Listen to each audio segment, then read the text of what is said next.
Hello, কেমন আছেন সবাই? আশা করি সবাই খুব ভালো আছেন। আমি আলহামদুলিল্লাহ ভালো আছি। দীর্ঘ অনেকদিন পর, অনেকদিন মানে হচ্ছে অনেকদিন পর লাইভে আসলাম। বেসিক্যালি আমি লাইভটা অতটা করি না, যেহেতু মেগাস্টার শাকিব খান খুব শীঘ্রই শুটিংয়ে অংশগ্রহণ করতে যাচ্ছেন। সো সেই জায়গা থেকে ভাবলাম যে একটু লাইভ করি, কারণ আমাদের মেগাস্টার শাকিব খান অনেকদিন পর লাইভে আসছেন, সরি লাইভে বলে শুটিংয়ে ফিরছেন। সো এটা আমাদের জন্য একটা পরম পাওয়া অবশ্যই, কারণ সাকিব ভাই তাণ্ডবের পর ক্যামেরার সামনে আসেনি, প্রায় অনেক দিন পর ক্যামেরার সামনে আসছেন। সো এটা ডেফিনেটলি একটা ভালো দিক, আনডাউটলি একটা মধুর সময় বলা চলে।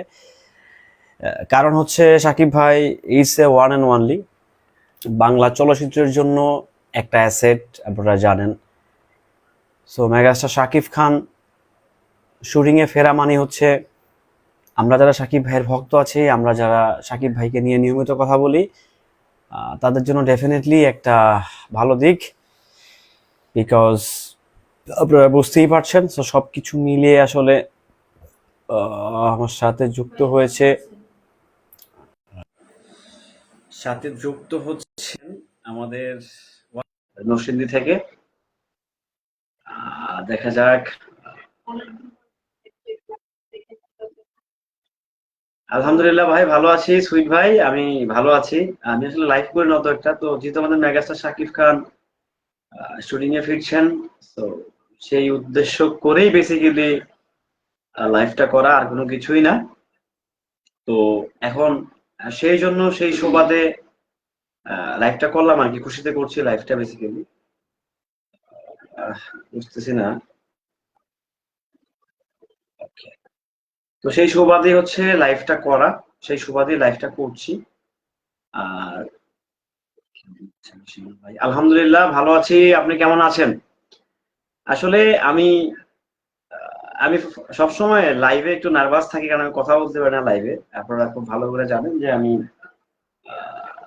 কথা আসলে মানে ক্যামেরার সামনে যতটুকু বক বক করতে পারি, লাইভে এসে সরজমিনে যেহেতু এটা একদম লাইভ ব্রডকাস্ট হয়, তো সেই জায়গা থেকে আমি ওরকম ভাবে কথা বলতে পারি না, বিকজ বুঝতেই পারছেন।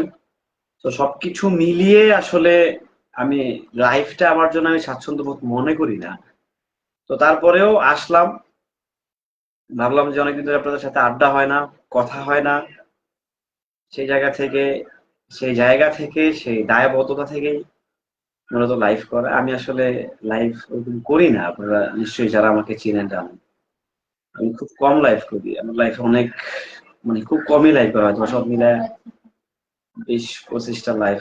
Thank you so much sweet ভাই, thank you so much. Sweet ভাই হচ্ছে এমন একজন ব্যক্তি, আমি একটু বলে দিই, একজন পাগলা সাকিবিয়ান।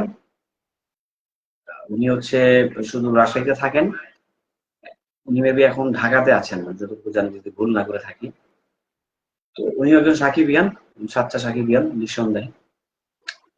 তো একটা জিনিস হচ্ছে যে সাকিব ভাইকে যারা ভালোবাসেন, আমরা তাদেরকে ভালোবাসি, সে যেই হোক না কেন, সে যেই হোক না কেন। সেই জায়গা থেকে আমরা যারা সাকিব ভক্ত আছি, ডেফিনেটলি সাকিব ভাইকে সাপোর্ট দিব, এটাই হচ্ছে বাস্তবতা।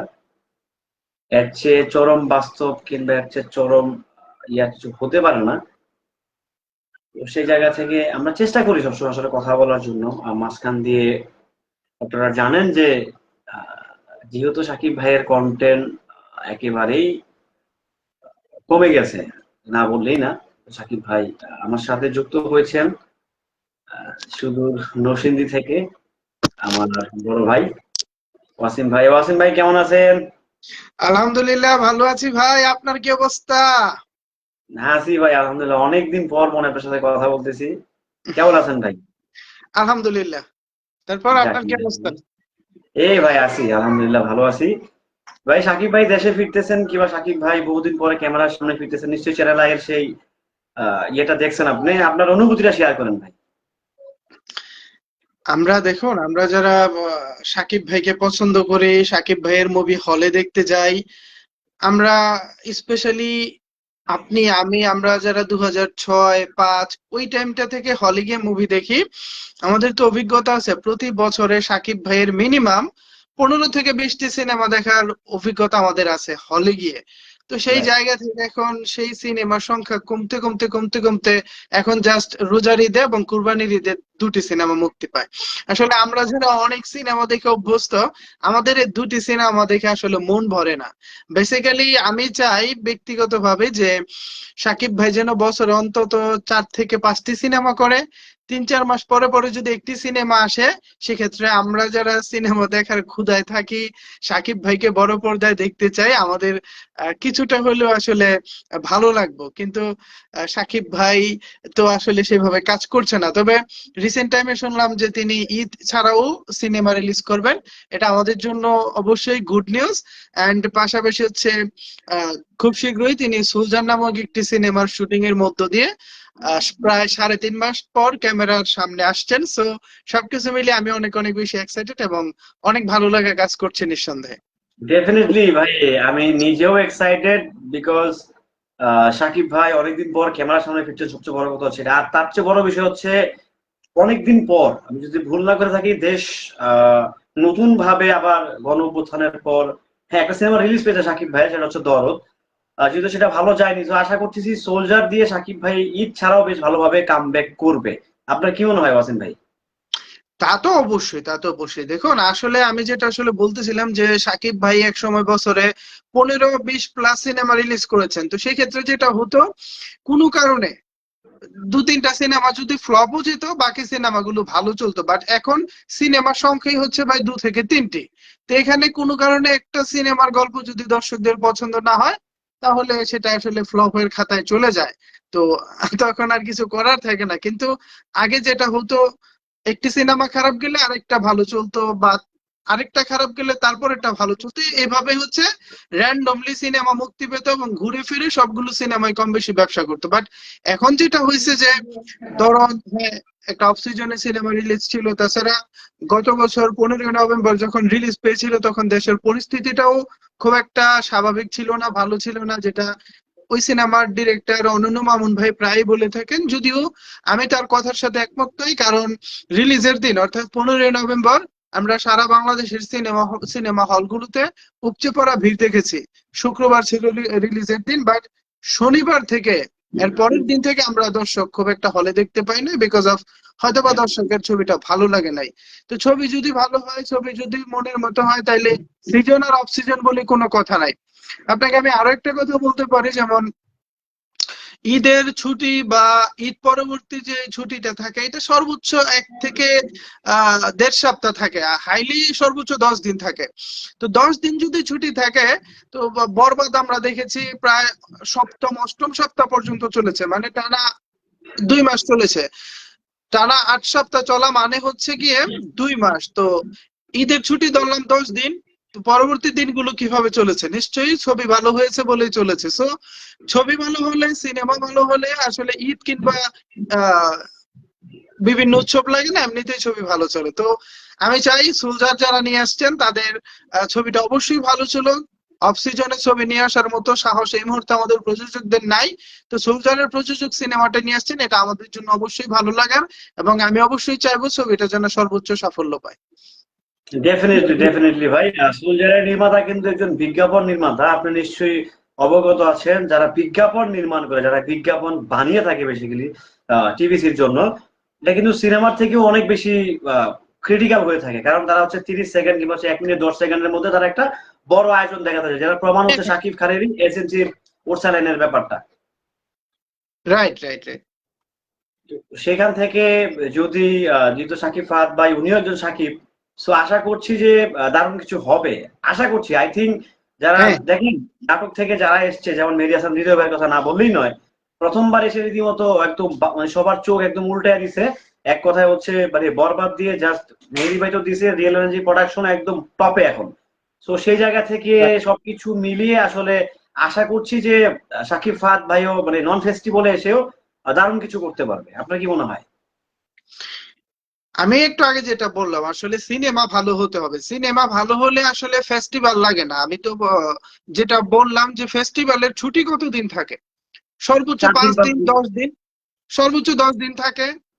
টানা 6 সপ্তাহ, 7 সপ্তাহ, অষ্টম সপ্তাহ বরবাদ চলেছে, প্রিয়তমা চলেছে, তুফান চলেছে।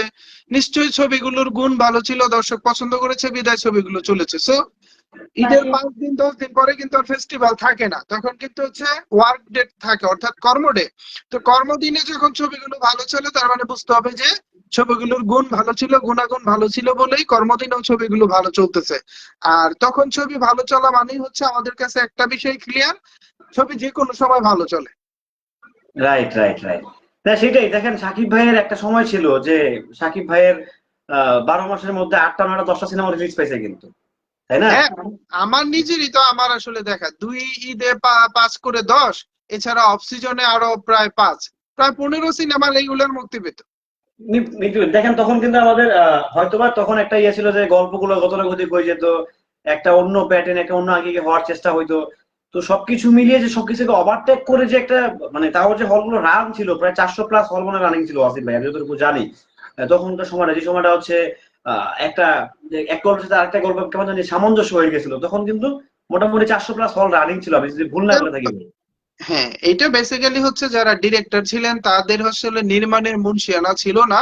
তারা নির্মাণে অনেক রকমের খামতি রেখেছেন বলেই ছবিগুলো ভালো চলেনি মাঝখান দিয়ে, এন্ড হচ্ছে হলগুলো একে একে বন্ধ হয়েছে। আমার যতটুকু মনে পড়ে, আম, শিকারী এবং হচ্ছে নবাব সিনেমা রিলিজের সময়ও বাংলাদেশে প্রায় অলমোস্ট 385+, মানে নিয়ার অ্যাবাউট 400, 400 এর কাছাকাছি হচ্ছে সিনেমা হল ছিল। বাট 17 সালের পর থেকে সাকিব ভাই যখনই সিনেমার সংখ্যাটা তিনি কমিয়ে দিলেন, এরপরই হচ্ছে ধীরে ধীরে হলগুলো বন্ধ হতে থাকলো।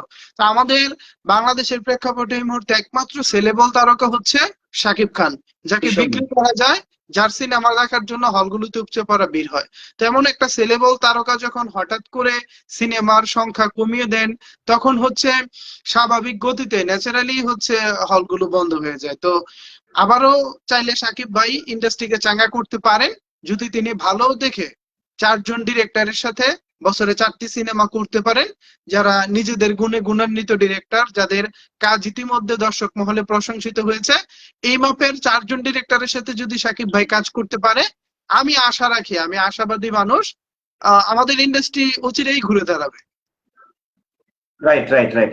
আশা করছি যে সাকিব ভাই উনি ঈদের বাইরে সিনেমা দেওয়ার একটা প্রতিশ্রুতি দিয়েছে হল মালিকদেরকে। অলরেডি হল মালিকরা একটু, আমার যেটা মনে হচ্ছে যে উনি বেশ খুশি আসলে হল মালিকটা ওনার থেকে, অন্তত এই আপডেটটা পেয়ে যে সাকিব খান ঈদের বাইরে সিনেমা দিবে। ইয়েস, ব্যাপারটা সত্যি অন্যরকম।